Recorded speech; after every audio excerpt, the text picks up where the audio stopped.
आप सभी को नमस्कार है। आज एक बार फिर से हम लेकर के आए हैं एक बहुत ही शानदार बुक की समरी जिसका नाम है थिंक एंड ग्रो रिच। जैसा कि आप जानते हैं कि इस चैनल पर आपको बुक के चैप्टर वाइज पूरी की पूरी समरी मिलती है और समरी के साथ साथ कुछ ऐसे एडिशनल लाइन्स भी मिलते हैं जो बुक के अंदर छुपे हुए हैं। तो आइए शुरू करते हैं।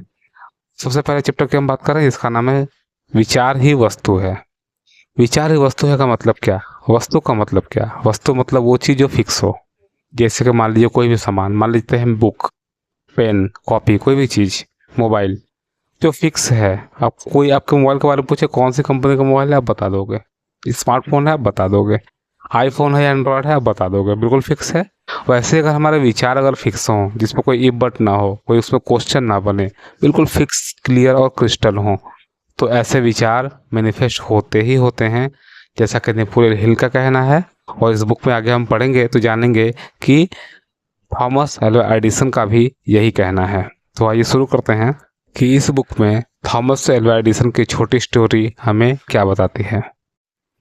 कुछ साल पहले एडविज सी बॉन्ड्स ने इस सच्चाई को जाना कि दरअसल सोचकर अमीर बना जा सकता है, परंतु उन्होंने इस सत्य को एक ही बैठक में नहीं मान लिया। यह उनकी समझ में धीरे धीरे आया और इसकी शुरुआत हुई महान एडिसन के साथ पार्टनरशिप करने की प्रबल इच्छा से। बॉन्स की इच्छा की खासियत यह थी कि वह निश्चित थी।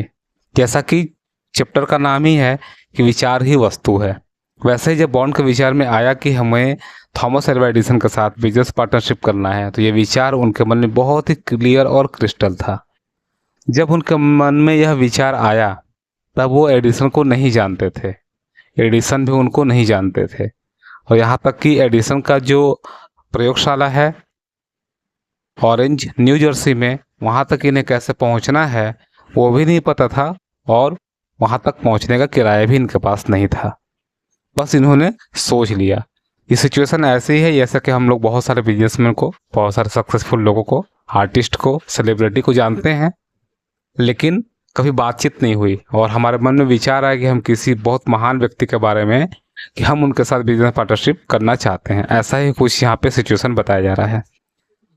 सभी लोगों का कहना है, नेपोलियन हिल जो इस बुक के ऑथर हैं, इवन एडिसन का भी ये कहना है कि जब कोई व्यक्ति किसी विचार के साथ, प्रबल इच्छा के साथ जुड़ जाता है, वो स्ट्रांग होता है, क्लियर और क्रिस्टल होता है, तो मैनिफेस्ट होता ही होता है।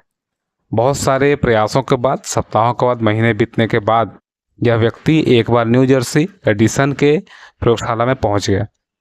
एडिसन कहते हैं कि जब इस व्यक्ति को हमने देखा तो इनका हालत बहुत ही फटे हाल था, यानी कि किस तरीके से पहुंचे, बहुत ही हेल्प लेकर के इधर उधर से मैनेज करके पैसे को बहुत स्ट्रगल करके पहुंचे थे। इनके कपड़े गंदे थे, इनका चेहरा पूरा बिल्कुल डल था, हालत बहुत गड़बड़ थी, लेकिन इनके विचार बहुत प्रबल थे, क्योंकि ये वहाँ पहुँचने के बाद ही, यानी बॉन्ड्स पहुँचने के बाद ही ये क्लियर कर दिए कि हमें एडिसन का बिजनेस पार्टनर बनना है, ना कि उनके साथ हमें काम करना है।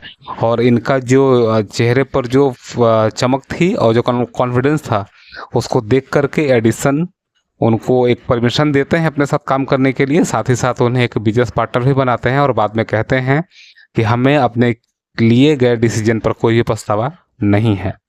हुआ यूँ कि जब ये प्रयोगशाला में पहुंचे तो वहाँ पर एडिसन ने इनको अपने यहाँ एक काम दिया।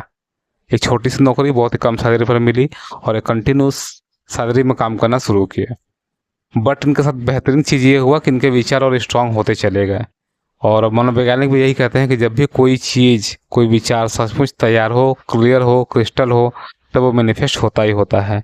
और हुआ कुछ यूँ ही कि जब इन्हें अवसर मिला, यानी बॉन्ड को जब अवसर मिला थॉमस एल्वा एडिसन के साथ काम करने का, तो उन्होंने सोचा भी नहीं था कि इस तरीके से अवसर मिलेगा। अक्सर इंसानों के साथ ऐसा ही होता है। महान लोग बताते हैं कि जब किसी व्यक्ति की हालत थोड़ी ख़राब होती है, उसको अस्थायी पराजय मिला हो, यानी कि छोटा मोटा उसको लॉस हुआ हो, उसको लग रहा हो कि यार अब लाइफ में हो ही नहीं सकता, अब तो मेरे ड्रीम सारे ख़त्म हो जाएंगे, अब तो कुछ नहीं किया जा सकता, वैसे कंडीशन में उसको अवसर मिलता है। और इसी कारण से सभी लोग हर अवसर को ग्रैब नहीं कर पाते, पकड़ नहीं पाते, क्योंकि जब हमारी कंडीशन जब बुरी होती है तो हमारी इमोशनल हेल्थ भी काफ़ी वीक होती है, हमारा मेंटल हेल्थ भी काफ़ी वीक होता है, हम डिसीजन लेने में सक्षम नहीं होते हैं और अवसर निकल जाता है। लेकिन एक्चुअल में अवसर वैसा ही टाइम पर मिलता है। हुआयूं की एडिसन ने एक यंत्र बनाया जिसका नाम था एडिसन डिक्टेटिंग मशीन। इन्होंने ऑफिस के लिए यंत्र बनाया था और मजे की बात यह है कि ये सिर्फ दो ही लोग को अच्छा लग रहा था, बॉन्ड्स को और एडिसन को। उसके अलावा इनके ऑफिस में जितने भी सेल्समैन व्यक्ति थे, किसी को भी इस मशीन को बेचने में बिल्कुल इंटरेस्ट नहीं था। कोई भी इनका ऑफिस का इंटरेस्टेड नहीं था कि इस प्रोडक्ट को मार्केट में लेकर जाया जाए। बॉन्ड को ये अवसर मिला, उन्होंने परमिशन लिया एडिसन से और काम शुरू किया। और काम ऐसा किया कि उन्होंने बहुत ही अच्छा सेल्स किया, बहुत अच्छे पैसे बनाए। और एडिसन ने ये डिसीजन लिया कि इस मशीन को पूरे कंट्री में मार्केटिंग और डिस्ट्रीब्यूशन कराया जाएगा और इसका पूरा मैनेजमेंट बॉन्ड्स ही संभालेंगे। और इस अवसर के साथ बॉन्ड्स एक बहुत ही रिच पर्सन बन गए, बहुत ही अच्छा पैसा उन्होंने बनाया। पार्टनरशिप उनकी जो ड्रीम थी एडिसन के साथ करने की, वो भी पूरी हुई और उन्होंने यह साबित किया कि लोग सोचकर अमीर बन सकते हैं। अब यहाँ पे कनेक्ट करते हैं थोड़ा सा कि सोचकर अमीर कैसे बन सकते हैं। इनकी मेहनत इनको यहाँ तक लेकर के आई, बट एक विचार था मन में कि एडिसन के साथ बिजनेस पार्टनरशिप करना है। तो ये सोच थी और सोच के वजह से वो बहुत ही रिच बने, बहुत ही सक्सेसफुल बने और बहुत ही फेमस बने। तो बॉन्ड की मौलिक इच्छा का आर्थिक मूल्य उनके लिए क्या था यह तो मैं नहीं जानता। मैं का मतलब नेपोलियन हिल कहते हैं। शायद उसकी वजह से उन्हें 20 या 30 लाख डॉलर मिले होंगे, परंतु रकम महत्वपूर्ण नहीं है। महत्वपूर्ण तो यह है कि सिद्धांतों के सहारे इंसान अपने विचारों को भौतिक पुरस्कारों में बदल सकता है। यह रहा चैप्टर 1 का पार्ट 1।